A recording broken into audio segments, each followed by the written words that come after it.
ॐ भूर्भुवः स्वः तत्सवितुर्वरेण्यं भर्गो देवस्य धीमहि धियो यो नः प्रचोदयात्। ॐ शान्ति शान्ति शान्तिः। Namaskar, my dear friends. This is video number 7 on Panchadasi of Bharti Tirtha Vidyarnaya Swami. This video will start with chapter number 5, Inquiry into the major text Mahavakya Viveka Panchakam. And the first heading, Identity of Self and Brahman. The Mahavakya Viveka is an exposition of the purport of the four Mahavakyas, major text which constitute the quintessence of the Upanishadic teaching. According to Advaita, the principal doctrine of the Upanishad is that of the identity between the. According to Advaita, the principal doctrine of the Upanishads is that of the identity between the self and Brahman, and this doctrine is enshrined in the heart of each of the four Vedas. If the Vedas be compared to a tree and the Upanishads to its fruit, then the Mahavakyas can be characterized as the juice of the fruit. It is through the hearing of the purport of the Mahavakyas that Brahma knowledge can be gained. The Avantarvakyas, Avantaravakyas or intermediary text give us knowledge of the Saguna Brahma, which is the cause or ground of the world. The Mahavakyas, on the other hand, reveal to us the Nirguna Brahma, which is the same as the self. Number 2, consciousness is Brahma. The Mahavakyas that form the essence of the Aitreya Upanishad of the Rig Veda is Prajnam Brahman. Consciousness is Brahma. Here the word Prajna indicates the consciousness which is conditioned by the internal organ. It is on the basis of that consciousness that the sense organs function.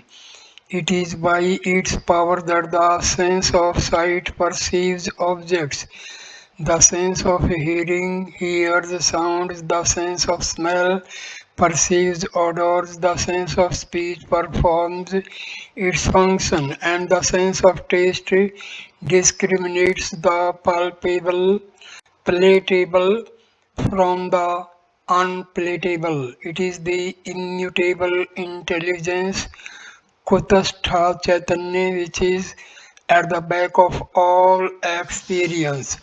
The word Brahma signifies the intelligence which is identical in all beings, the gods, men, animals, and others.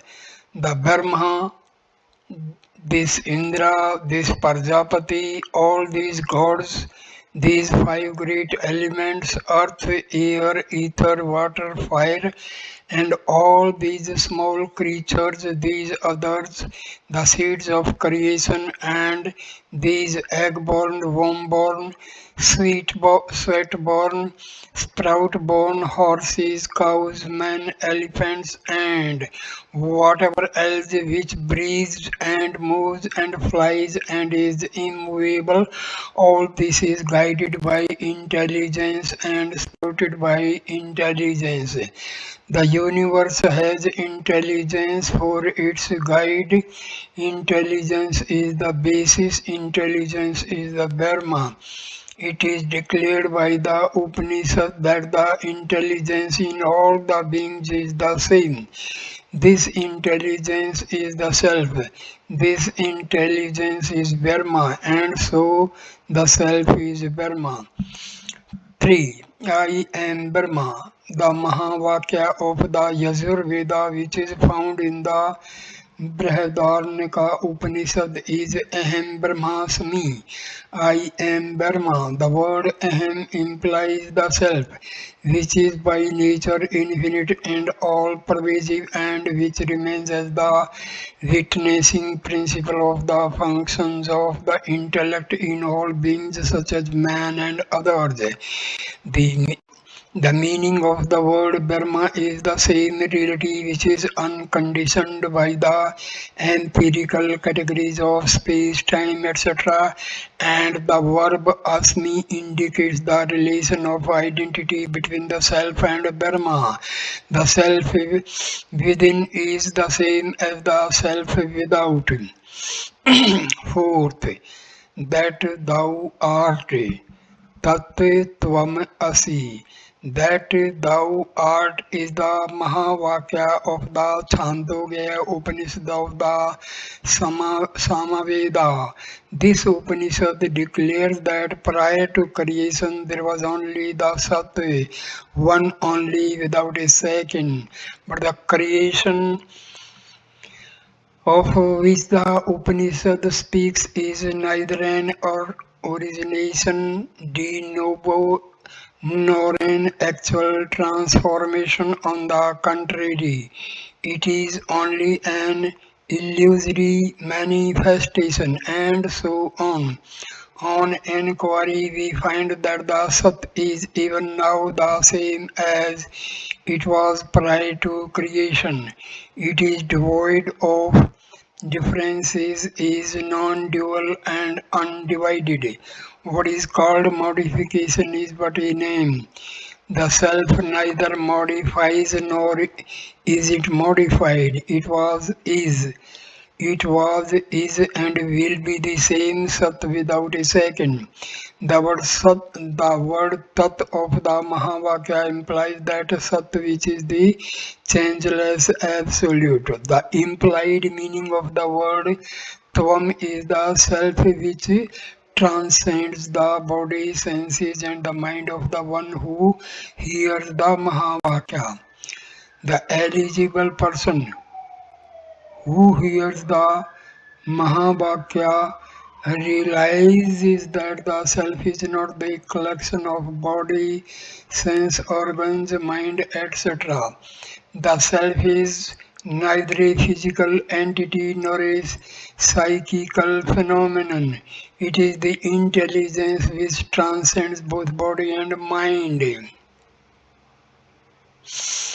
The verb asi puts the other two words in the relation of opposition and thereby indicates identity between them. The self, which is illusorily seen to be conditioned by body, etc., and Brahma, which is mistakenly thought to produce the universe, etc., are non-different. Fifth, this self is Brahma. The Mahavakya of Atharva Veda, which is declared in the Mandukya Upanishad, is I am Atman Brahma. This self is Brahma. The word I am describes the nature of the self to be self-luminous and immediately cognizable. The self is the locus of the assemblies of factors beginning with egoity and ending with the body. It is the witness intelligence, the inner ruler, immortal. The word Brahma indicates the reality which is the substrate of all things. What we see as the world is the work of Maya. In reality, there is no other entity except Brahma. It is the soul and the whole reality. That Brahma is the self-luminous self. Sixth, identity of implication. All the Mahavakyas declare the same truth, namely the oneness of Dharma and the Self. Each of these sentences has two words and at the least one of them signifying the individual self and the other the universal reality. The expressed meanings of the words do not convey the doctrine of identity. The individual self, conditioned by the finite intellect and limited by ignorance, cannot be the same as the omniscient and omnipresent Ishvara. But when we take the secondary implications of the words into consideration, we realize that both the words in each of Mahavakyas mean the same reality. When the self and Ishvara are stripped of their extraneous adjuncts Vidya and Maya, they are realized to be identical. This is achieved by exclusive, non-exclusive secondary implication. When the qualities of the Jiva like limited knowledge etc. and those of Ishvara like omniscience, creatorship, etc., are recognized to be mere superimpositions, then both of them are realized to be identical. The self in truth is not different from Brahman.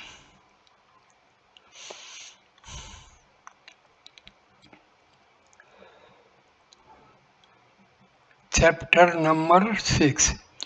Elucidation in the light of picture analogy.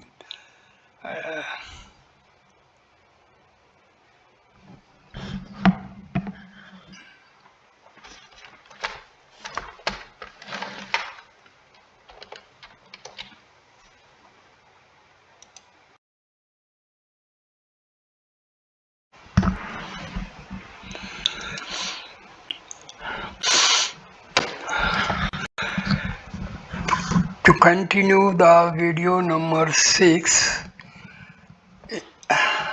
chapter number 6 of the Panchadasi.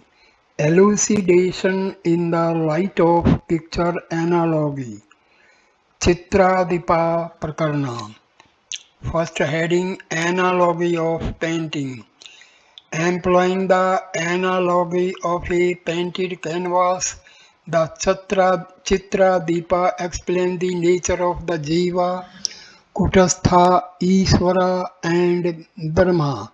Just as there are four states of a painted canvas, four states are to be discerned of the Supreme Self also. The canvas is first of all bleached, then stiffened with starch, stretched with lines, and finally painted over. Even so, the self has four stages: pure intelligence, Antaryamin, Sutratman, and Virat. In the example, the canvas, which is by nature white, is first bleached, then it is stiffened with starch, sketched with outlines, and filled in with paint. Even so, the self, which is by nature intelligence, becomes Antaryamin when it is associated with Maya, Sutratman when it creates the subtle universe, and Virat when it is the cause of the gross universe.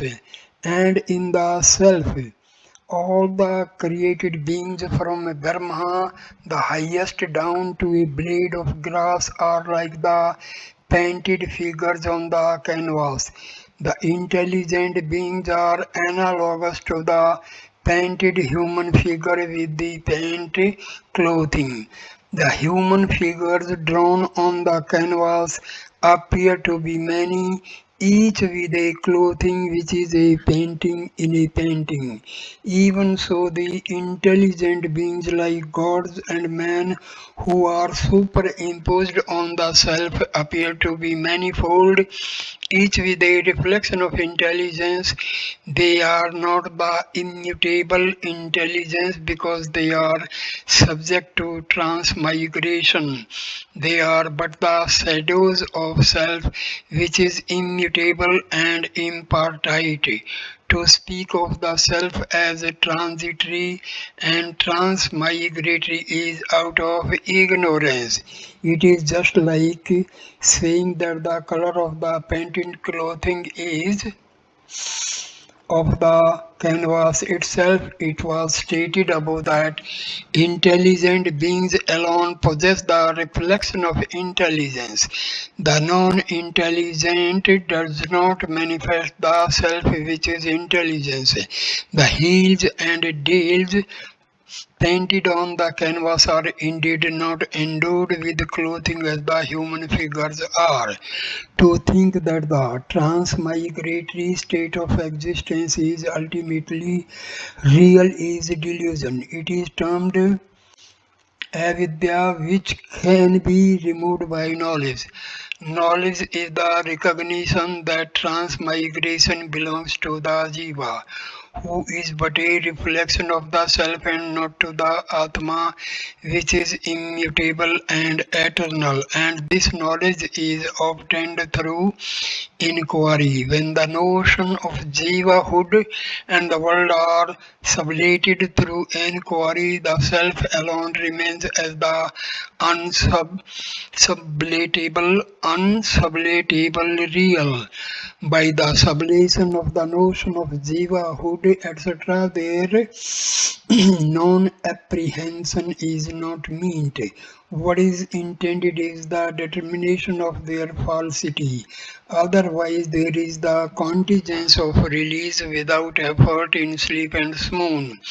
Even by the statement that the self alone remains, what is meant is the determination that the self is real and not the non-recognition of the world. Otherwise, liberation in life would never be possible. Knowledge born of inquiry is twofold, mediate and immediate. When immediate knowledge is obtained, there is an end to inquiry. To know that Brahma is mediate knowledge, and to know that I am Brahma is immediate intuitive experience. Inquiry is the means to intuition. It is through inquiry into the nature of the self that an insight into the real can be gained. Number two, analogy of ether. Intelligence, self can be classified into the immutable, Kutastha, Brahma, Jiva, and the Lord Ishvara. It is analogous to the classification of other ether into pot ether, ether at large, water ether, and cloud ether. The pot ether is the ether conditioned by the pot, and the ether not so conditioned is called the ether at large. The reflection of the cloud cast and starry sky in the water which is in the pot is referred to as the water ether, and the cloud ether is the reflection of ether in the water particles of the cloud region. Through water is not directly seen in the clouds, it is inferred from the fact that clouds are because of rain, and where there is water in the proximity of ether, there must be the reflection of the latter in the former. Like the fourfold classification of ether, the four aspects of intelligence can easily be discerned. The intelligence which is defined by the two bodies, subtle and gross, is called Kutastha, immutable, because while being the substance of those bodies, it is immutable like the anvil.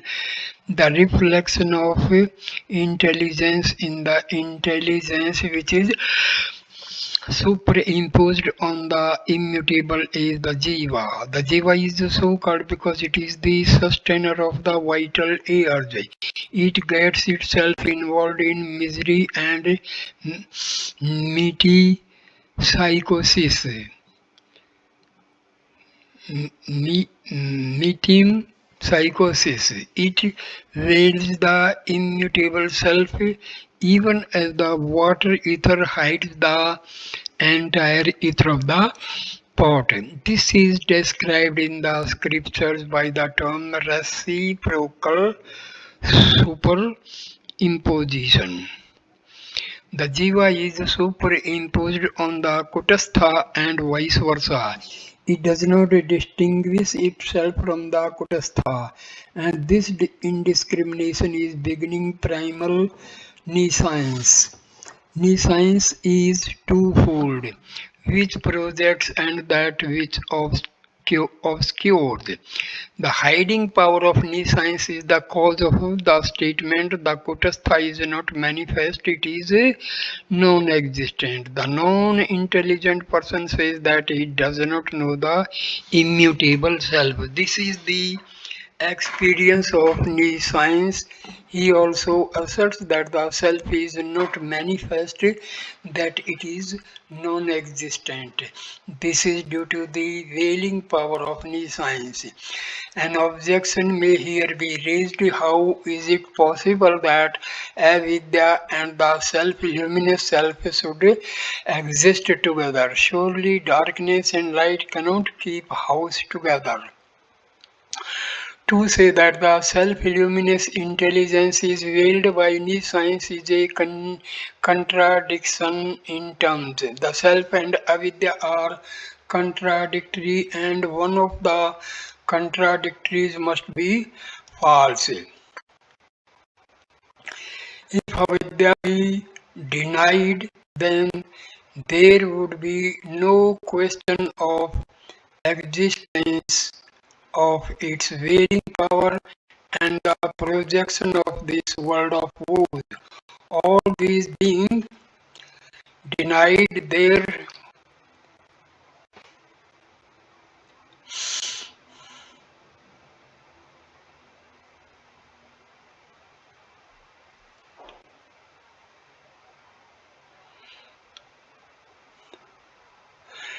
if avidya be denied, then there would be no question of the existence of its veiling power and the projection of this world of woes. All these being denied, there would be no need for the light of wisdom and consequently released.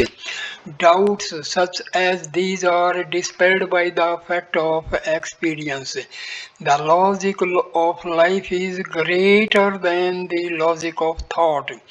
A thousand arguments cannot transform a pot into a cloth. We experience science and hence it cannot be denied. The self cannot be doubted since it is the very being of him who doubts. When there is no faith in one's own experience, then there would be no ground even for logic. Logic must be grounded in life. Reason must have its basis in experience. To the one who disregards the evidence facts of experience, logic would be of no avail. If logic is required for the sake of intelligibility and clarity of thought, then it must function in accordance with the data of experience. It cannot contradict then. Experience testifies to the fact of avidya and its power to will, and so it must be argued that nescience is not the enemy of the self. If nescience be opposed to the self, how then it is experienced? The real opponent of nescience is discriminative knowledge. It is seen in the case of the enlightened knower that avidya is dispelled by knowledge. Third, Kutastha and Chidabhasha. Just as silver is superimposed on nacre on the kutastha which is veiled by nescience, there is the superimposition of the reflection of intelligence together with the two bodies. This is the work of the projective power of avidya. This element and existence which are inherent in nacre are observed in silver also. The selfhood and reality which are inherent in the kutastha are seen in the case of projection too. But as the dark exterior and triangularity are hidden, elucidation in the case of Necre by ignorance, even so in Kutastha, its nature as being unattached and blissful is veiled, as in the example, that which is superimposed goes by the name of silver, that which is imposed on the Kutastha is known as I. Just as on seeing this element of nacre, a person thinks that it is silver. Perceiving himself, he thinks that he is I. It may be said that self and I convey the same meaning while this and silver do not, and so the example does not hold good. But this objection is not sound, just as thisness or silverness are different. Selfhood, Sattva and I-ness, ahanta, are also distinct. The one is general and the other is particular. While the general element is common, the particular element is inconstant. Empirical usages like Devdatta himself goes, you yourself see, I myself am not able, testify to the fact that selfhood is the element which is common. In this silver, this is cloth, this is the general element. So also self underlies all observations with regard to he, you, or I. Let selfhood be distinct from I-ness. What has this to do with Kutastha? If this objection be raised, we reply the meaning of the word self is the Kutastha.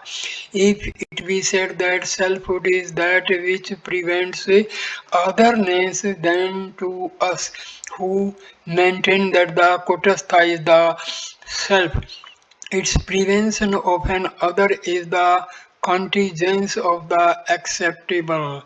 The words Swayam and Atma have the same connotation.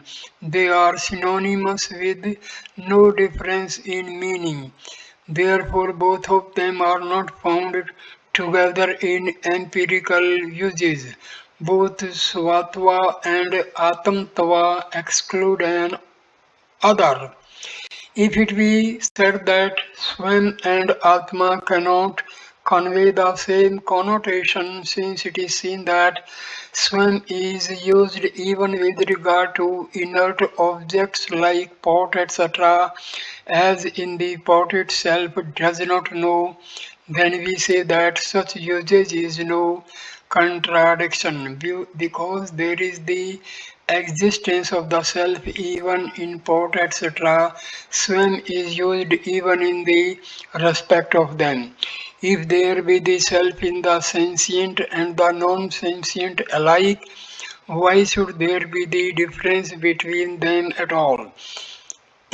If thus it be asked, our reply is that the difference is due to the existence or the non-existence of the reflection of intelligence. The Kutastha is ever and everywhere present, and the distinction between the inert and the sentient is not its work. The difference is the creation of the reflection of intelligence which has the intellect for its locus. Just as the intelligent is a superimposition on the Kutastha, The non-intelligent too is a delusive appearance in the same. Selfhood, Sattva, is not the only commitment of I, you, etc. Thatness and thisness are also observed to accompany them everywhere, and so they too cannot atamtva. If thus it be said, we reply it is not so. Thatness and thisness accompany atamtva. Also, hence, it is not possible that they should themselves constitute atamtva. Thatness and the thisness, selfhood and otherness, I and you are reciprocal counter entities. The self which is not the other must be understood as the Kutastha. The I, which is the counter entity of you, is superimposed on the self. Though the self and I are distinct like this and silver, those who are deluded perceive identity between them. The superimposition of identity is the product of avidya. And when avidya is discarded through knowledge, its effect delusion is also destroyed. Now, it may be objected that the effects of avidya are not removed even when there is the dawn of knowledge, for in the case of him who has realized the identity of the self and Brahma, there is not seen invariably the destruction of his body. Obscuration and identity, which are the products of avidya, we reply, are removed by knowledge alone, but projection depends on the karma which has already begun to take effect. It is only when the momentum has spent itself that projection can be destroyed. Nor is it a contradiction to say that the effect remains for a while, even after the removal of the cause. Logicians, Nyayikas say that even after the destruction of the cause, the product remains for a moment, and this is quite possible. According to the Vedantin also, the logicians Nyayikas assert the existence of the product only for a moment after the destruction of the cause. But this assertion is in respect of things like thread, etc., whose existence can be measured in terms of a few days.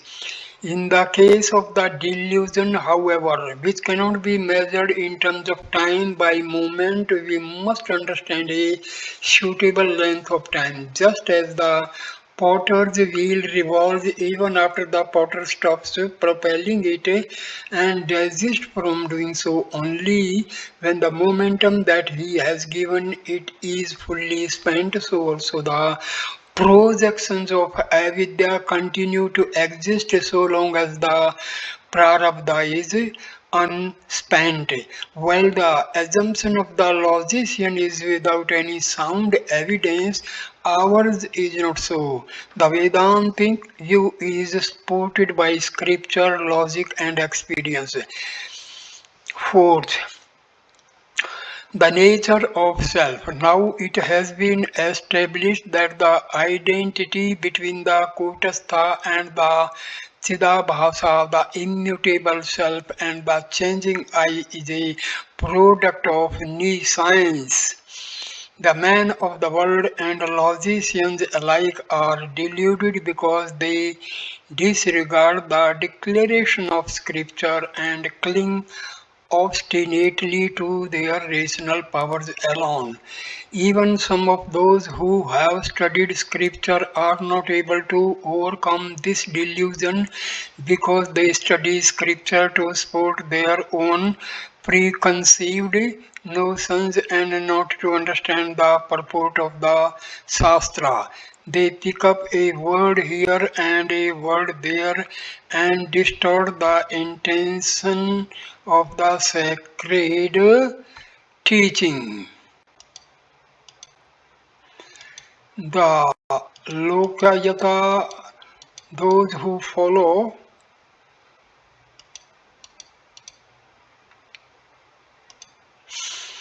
them uncritically declare that the self is the assemblage of factors beginning with the kutastha and ending with the physical body. They reach this conclusion through the only means of valid knowledge. They recognize that is perception. To make their theory appear plausible, they cite also the scriptural passages where the doctrine that the self is the seat of food is declared and where the episode of Virochana is related. Some of the Lokayatas are dissatisfied with this view. The physical outfit cannot be the self. For when the jiva deserts it, it is observed to perish. Hence, the self must be different from the flesh and bones. The senses which are different from the physical body constitute the self. This is evident from such worldly usages as I hear, I speak, etc. It cannot be said that the senses are non-intelligent and hence cannot constitute the self. In scripture we read of the dispute of the senses. If the senses were non-intelligent, surely they could not dispute. The worshipper of Hiranyagarbha, however, say this: even though the sense of sight, etc., may perish, the jiva survives, but he dies when the vital airs desert him. Therefore, prana is the self, not the senses. There is also the scriptural declaration that while the senses go to sleep, the prana is wide awake, and the seat made of prana is very well described in scripture. The passages that could be cited are: in the sight of this body, the pranas are awake, the senses during sleep dissolve in prana and arise from it to wakefulness. Hence, it is great. The other inner self is made of prana. The Upaskas, followers of the Narada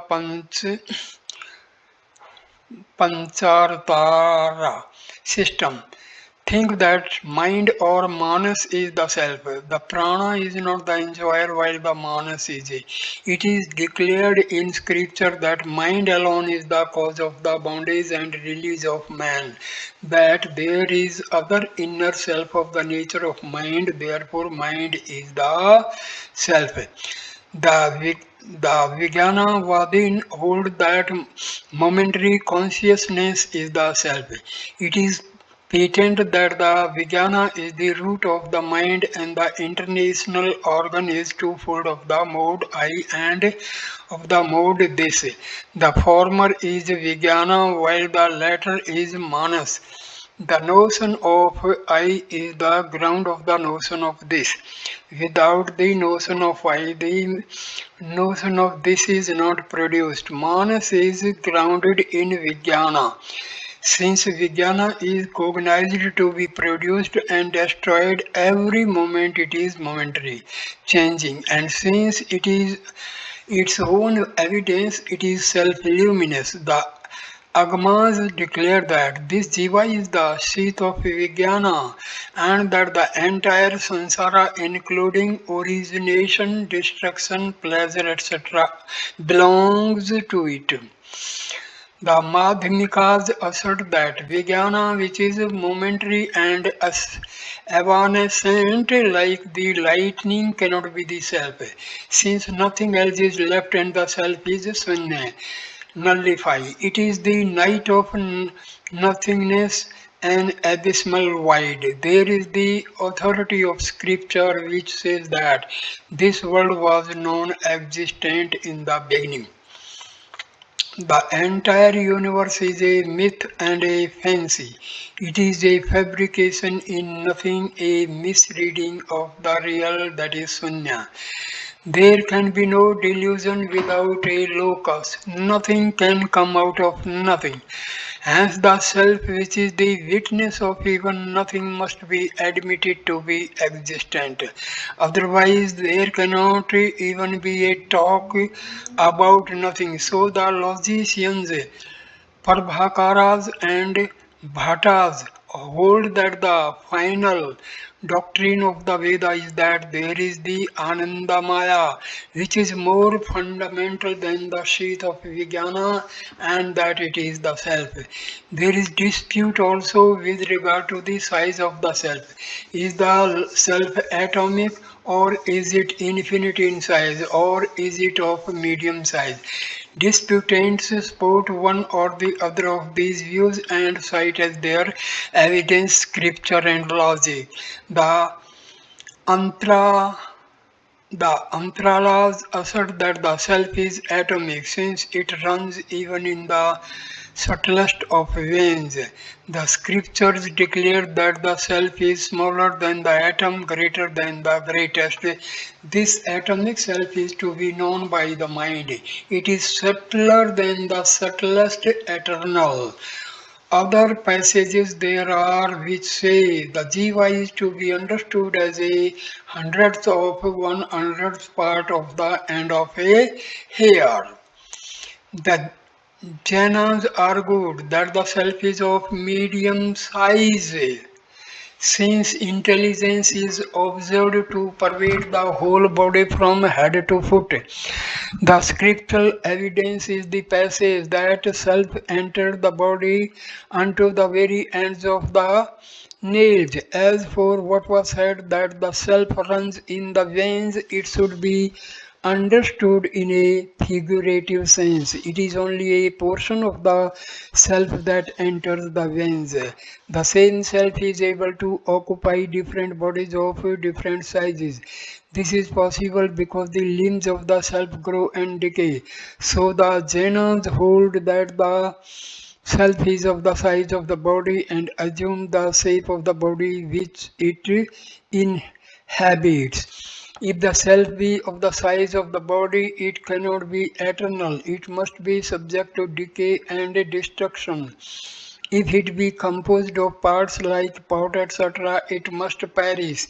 Then there would be the defects caused by the destruction of the acts done without yielding their effects and occurrence of the fruits of those which are not done. Therefore, the self is all pervasive. It is neither atomic nor of medium size. Like ether, it is all penetrating and partless. There is dispute also with regard to the nature of the self. Is it intelligence or non-intelligence, or intelligence come non-intelligence? The followers of the Prabhakara and the logicians regard the self as non-intelligent. Like ether, the self is the substrate of qualities and its quality is intelligence. The substance and quality are not identical. Hence, the self cannot be the same as intelligence. Intelligence is not the only quality of the self.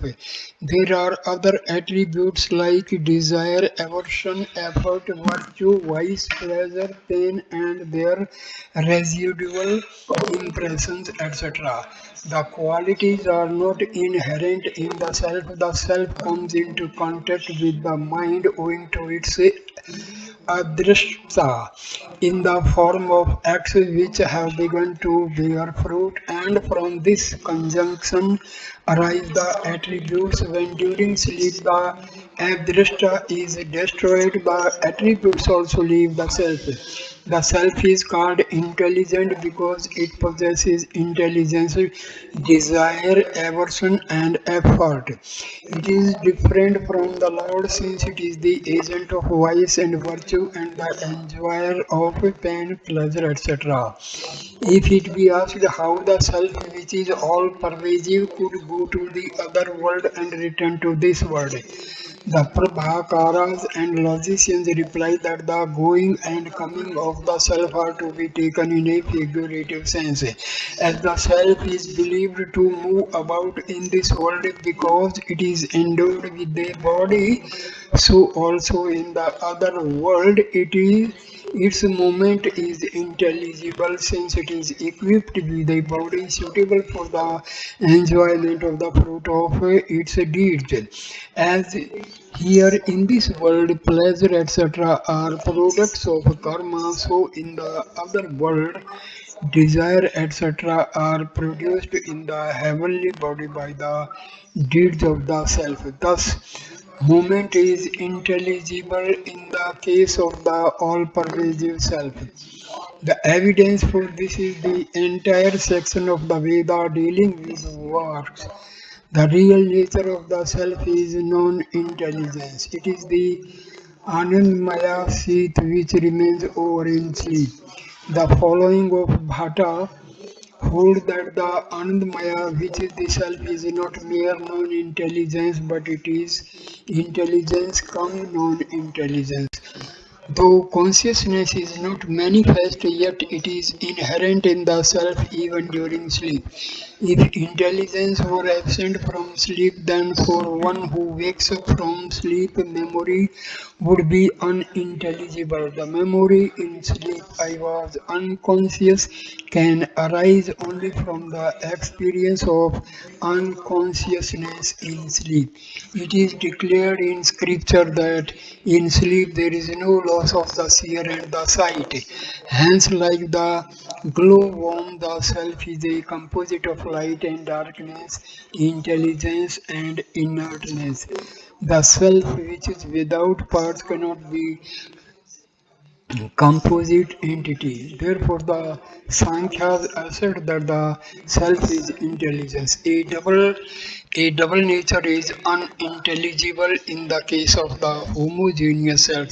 That the self is non-intelligent was refuted in criticizing the view of the Prabhakaras and the logicians. So, by elimination, the Sankhya say that the self is intelligence, the element of inertness belonging to the nature of Prakriti, which is a string of three strands. Goodness, activity, and inertness are its constituents. It creates the whole universe for the sake of bondage and the release of the intelligent self. Purusha, though by itself inactive, is lured by the activity of Prakriti. Bondage and release do not really belong to the self. They are due to the want of discrimination between the intelligent Purusha and the non-intelligent Prakriti. In order to account for the distinctness of bondage and release, the Sankhyas admit of a plurality of Purushas. So long as Purusha is ignorant of its real nature, it plays into the hands of Prakriti. It identifies itself with Prakriti and its products and tastes the sweetness and bitters of life. But when it realizes its true nature, it is released from bondage. The Smritis declare that Prakriti is the previous of creation. It is termed avyakta, the unmanifest. It is also evident that the self is unattached, that it is devoid of modifications which have their source in Prakriti. The products of Prakriti are due to the latter's proximity to Purusha. Just as iron filings move in the proximity of a magnet, Prakriti begins to be active in creating this world in the proximity of Purusha. But the following of the yoga system think that it is God who directs the course of Prakriti. The God of yoga is only a primus inter pairs. He is a Purusha Visesa, a superior Purusha. The testimony for the assumption of a god as separate from Prakriti and Purusha is the passage which says that he is other than the Jivas. He is the Lord of Prakriti and Purusha. He is the Lord of all attributes, the Vidyarnaya Vidyarnaya Upanishad describe the inner ruler in detail.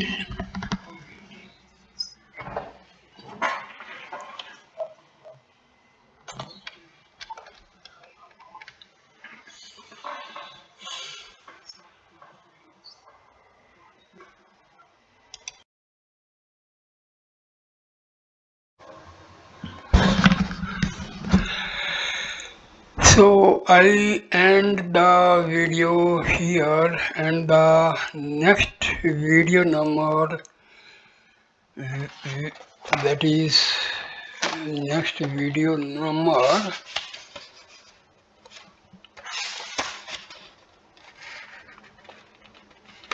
6 will start.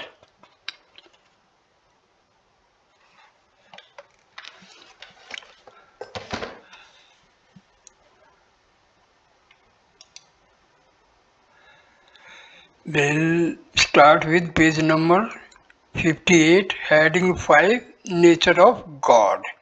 So thank you for watching this video. Please like, comment and share the video and subscribe the channel. Thanks a lot. Namaskar my dear friends.